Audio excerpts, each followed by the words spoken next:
هەموو دنیا پشتگیری هەولێر دەکات. ئارامی کوردستان بۆ هەمووان هێڵی سوورە.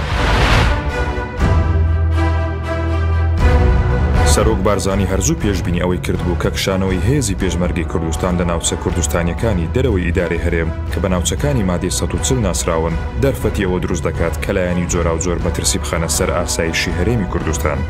پێمان بڵێن بگەڕێنەوە بۆ خەتی سەوز بۆ معلوماتی هەیە خەتی سەوز خەتی تەماسی کۆنە بینی پێشمەرگە و سوپای عێراق لە زمانی سەدام. یعنی بگەڕێنەوە بۆ نێزیکی قوشتەپە هەر کاتی بیانەوێ بە تۆپخانە لە هەولێر بدەن.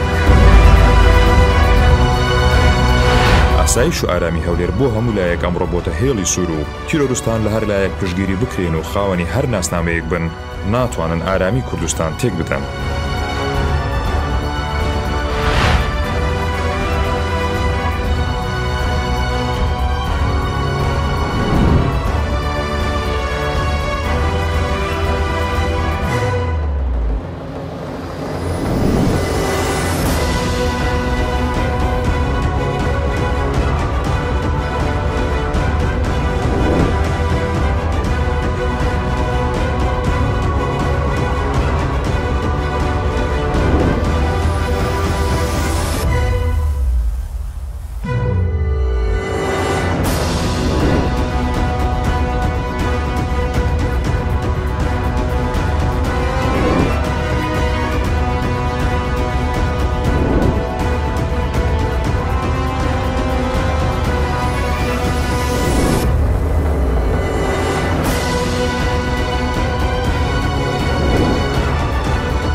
ئەی شاری شارانم هەولێر ئەی جوانی جوانانم هەولێر هەولێری شاکە شاری من ئەی پایتەختی وڵاتی من تۆ شای شارانی مێژوو تۆ قیبلەی شارستانی هەولێر سەربەرزی ئەو شانە هەولێر هەر هەولێرە